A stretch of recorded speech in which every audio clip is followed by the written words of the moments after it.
Namaskar. I want to talk about friendship, relationships, loneliness, and spirituality and meditation.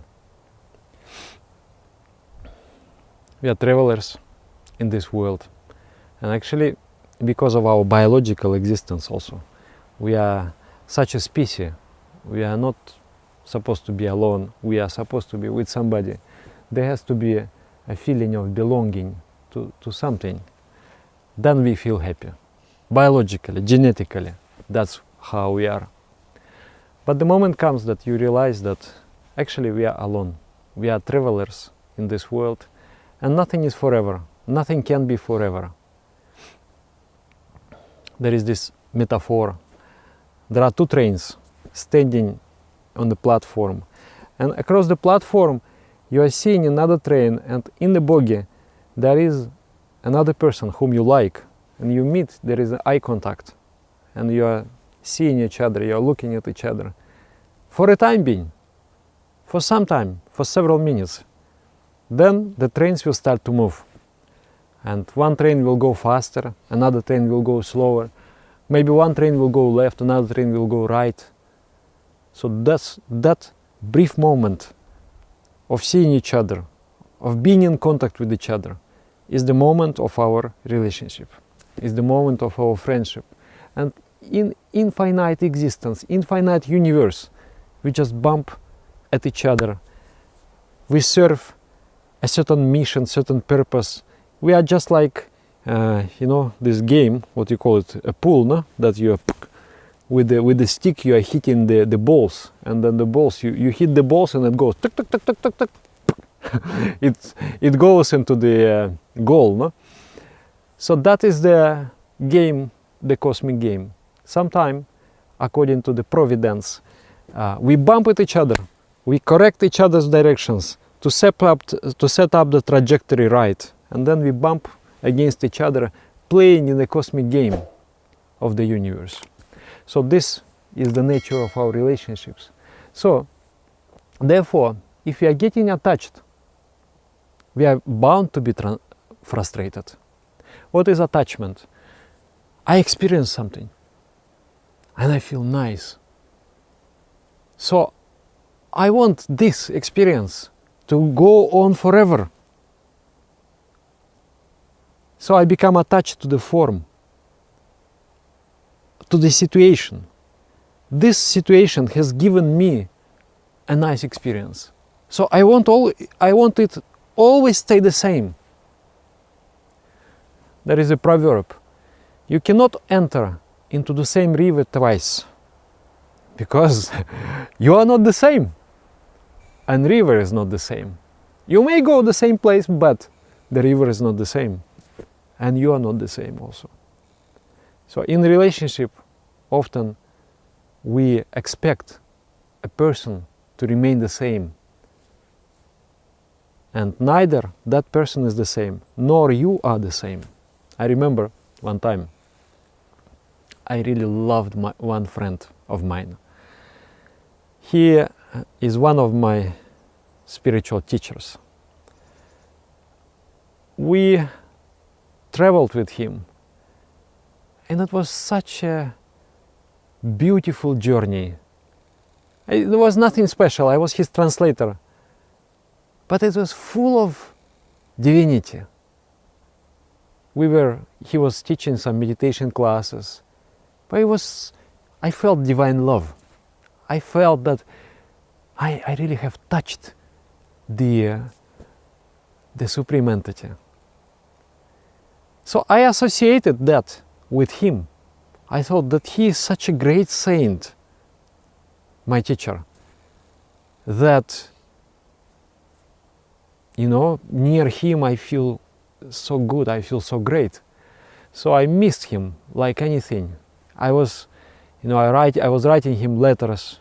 Oh, Dada, how are you? Yeah, and then he would also write very nice letters to me back, that he really also enjoyed the time together. And then I remember after some time, maybe after 1 year, we met We hugged each other very, very strongly. We stood like this. And that is it. That was over. That was like, I understood, yes, no. He's a wonderful person. But this shape, this body, this personality is not what I'm searching for. It's different, actually. Actually, what I love is that divinity itself, who was kind enough to appear before me in the form of that person. So that you can imagine now what kind of expectations we create. We experience something this very moment, in this very moment, this very second I experience something. Next day I come and I meet you with expectation. Don't you dare to not fulfill my expectation. Then I will say, oh, you are not the same. You are not the same. Sometimes wife will say about husband, I didn't fall in love with the same person. You're not the same anymore. But the river is flowing, the river is flowing, the river is changing. And if you want to love, you have to love every moment.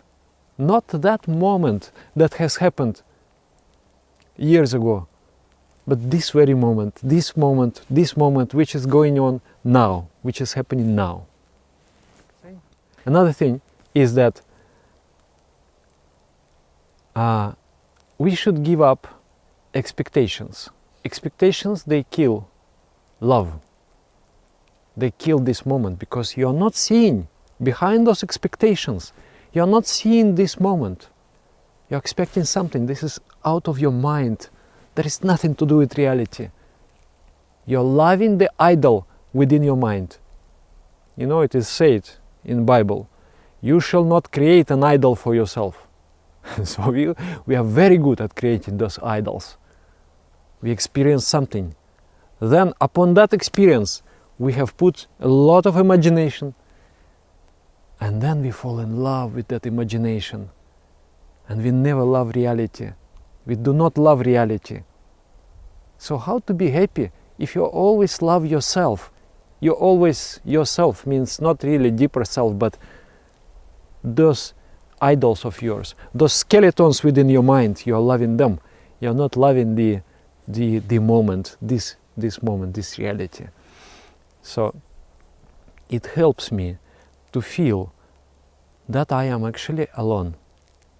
And nobody is with me forever. So when I meet somebody, what I feel the joy of this moment, and I feel happy and grateful for this moment, for now, for today. Whatever will happen tomorrow, maybe we go. How to go together? Maybe, yes, maybe some people I like to go forever with them, without attachment. If I create attachment, I create so many ill things. I will create fear, because then attachment means I am incomplete. That person makes me complete. If I lose that person, then I lose a part of myself. I become incomplete. I surrender to that incompleteness. I give up my completeness and I become incomplete and I become dependent. So, this understanding that we are passengers and we are just there for a moment helps. But also, some people I really want to be with them as long as possible. I know that maybe at least for this life I can be with them. Next life, who knows? But how to be? That is moving together. There is one song I like very much. Let us together move as one. Let us sing with open hearts and focus our minds upon one thought, and that thought may be thou. If you move in the same direction, And this is my understanding of the true friendship. Friendship is there, all relationship is there. There is one poet, his name is Amar Khayyam. He says that you better go hungry than you eat something, anything. Don't eat bad food. Better go hungry. Better be alone with just somebody.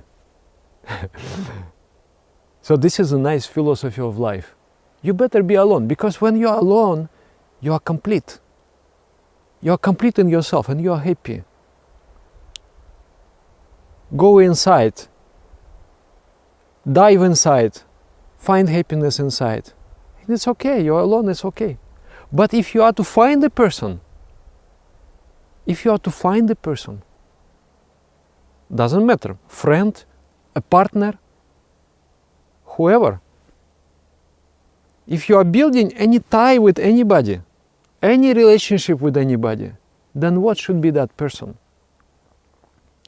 That person should be a sincere person. And what is a sincere person? The person who is striving from imperfection to perfection, from incompleteness to completeness. It is not good to build a relationship with incomplete, or the person who wants to remain incomplete. Okay, we are all incomplete. But let us help each other to become complete. Of course, one stage is dependence. You are incomplete, you are depending on somebody who is complementing you. The next stage is independence. You are a little bit more complete on yourself. You can, survive in terms of happiness, in terms of emotional satisfaction, in terms of, taking care of yourself in the physical, economical, social, etc. spheres. And then comes interdependence. We are all complete people, but we find that if we complement each other, we will become more and more productive, we will become more and more meaningful together. So that is nice. So I would say the essence, the main ingredient of the friendship is becoming complete in yourself. Becoming complete in yourself. And accepting that nobody is with you forever. And when you let go with blessings, with joy, and without pain. Another thing I want to say, one of my teachers, he wanted to test me. I'm a very social animal. This expression, social animal. I like to be with people, and actually friendship means a lot for me. I love to love, and I love to be loved. I think that's universal for everybody. So I was in an environment when I was really loved. People really did love me. And I really loved people. And that was a big, very important part of my life. Then I shifted to another city. And suddenly I'm so alone.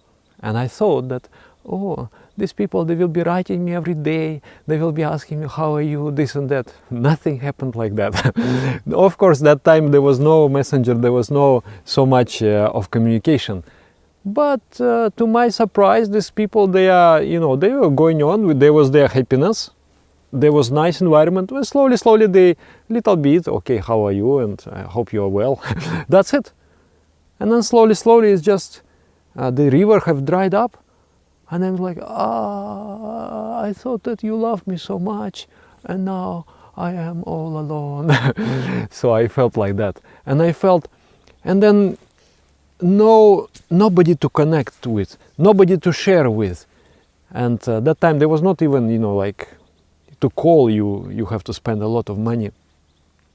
So I was very much alone. And I was suffering, and I was eating candies to, compliment myself, to somehow feel good. I was buying like 2 kilos of nice candies, and I would, after every meal, I would eat 1, then I think, okay, I will eat 2, okay, maybe 3. Then I will end up like eating 15 candies, like this, and then put all this, papers from the candies in the bucket, full bucket of this candy wrappings. I remember one time I felt very ashamed when I started up a yoga class, and that was in my actually apartment. So some people would come and I would do the yoga class. And then one of my students, she was showing to another one, look at the bucket. And the bucket is full of the candy wrappings. That was my treatment of depression. I was meditating, you can imagine. I was meditating, doing asanas, but still I went so depressed because I was so lonely. I was so alone. I didn't know what to do with that. How to complete myself? I am incomplete. So one day, I don't know if you can relate to it or not. I think it is a thing to experience. So I read about it before, but I didn't experience it. I knew theoretically, didn't help the theoretical knowledge. But one day what happened? I was singing mantra, and suddenly I felt the presence, the divine presence. I felt that the supreme eternal entity is always with me, was with me, is with me, and always will be with me. And I felt it in such an acute way that it is so real. It is so real. And then it was going on for several days after. I just felt like, okay, in this situation I need nobody. I feel such a sweet love. Such a sweet love. I feel so fulfilled. I am loved and I feel love. I believe actually we all love the essence of existence. We love that consciousness which is all around us. We are looking desperately for that consciousness in the eyes of people, in the moments of love, because the moment of real, honest, direct connection between us, at that moment the windows are opening, and from your soul to his soul, from his soul to your soul, the consciousness is shining forth. The God within you, God within him meet in the embrace of love. And then you're like, wow, this is what I have been looking for. This is what I'm craving for. This is the only thing I need. So that is the situation. But it's not about person, not about situation. It's every moment of life it's like that. But the openness is not there. Sometimes, somehow it happens, then you open up. And at that moment you feel. It's a skill. And then when you are meditating, you are building up, you are actually thinning the skin. No, the skin is very thick. Actually, we are very thick-skinned and very thick-headed. So through that thick skull of ours, nothing penetrates. It's a big crust of, different delusions, fears, attachments, and so many things. So there is upon that consciousness, upon that tenderness within, there are so many things. We are wearing so many clothes on top of us. So when you meditate, you thin it out. It becomes less and less, less and less, less and less. And then there is a moment it breaks open. There is this Rainer Maria Rilke, great German poet, really one of the greatest. He said, God, break me open, because when I'm close, I'm false. Because when I'm close, I'm false.